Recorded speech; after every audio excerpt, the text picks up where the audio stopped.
This is part 2 of example 1 of lesson 2.3. We are still evaluating geometric formulas, and the one we have here is find the area and perimeter of a rectangle when L equals 9 centimeters and W equals 5 centimeters. So, the first thing we need to do is decide which of the formulas we have over here are we going to use. Well, let's see. We're trying to find the area and perimeter of a rectangle. So we're going to look at the rectangle here. And we can see that we have two formulas. We have A and P. The A stands for area and the P stands for perimeter. I hope I don't need to tell you that, but I'm telling you anyway. So we have two formulas to use here. Let's start by finding the area. A equals, and it's L, W, and I always write my LW in cursive. It looks terrible, but it works. So, or L times W. Now, we are forgetting we're dealing with rectangles and just plugging and chugging. We have L, we have the value for L, and we have the value for W. So, let's go ahead and solve that.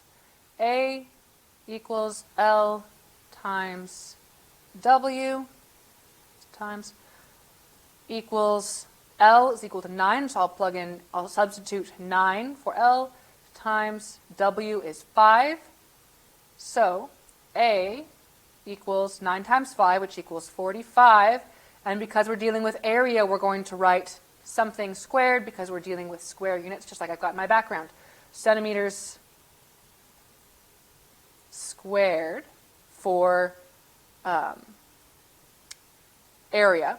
Now, it asks us to find area and perimeter, so let's look at perimeter.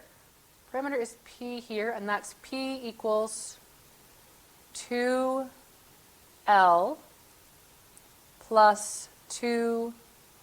And that's because with a rectangle, perimeter is the fence around it, right? So perimeter is going to be L, one side L, two side L, so that's 2L.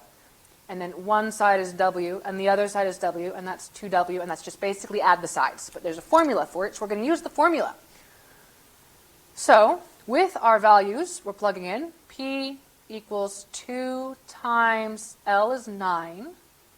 2 times 9 plus 2 times W. W is 5.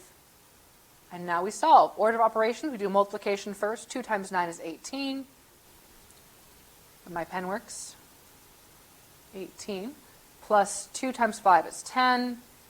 So my perimeter is going to be 18 plus 10, which equals 28. And for perimeter, we don't use square units because we measure perimeter in length. So it's just going to be straight centimeters, like that.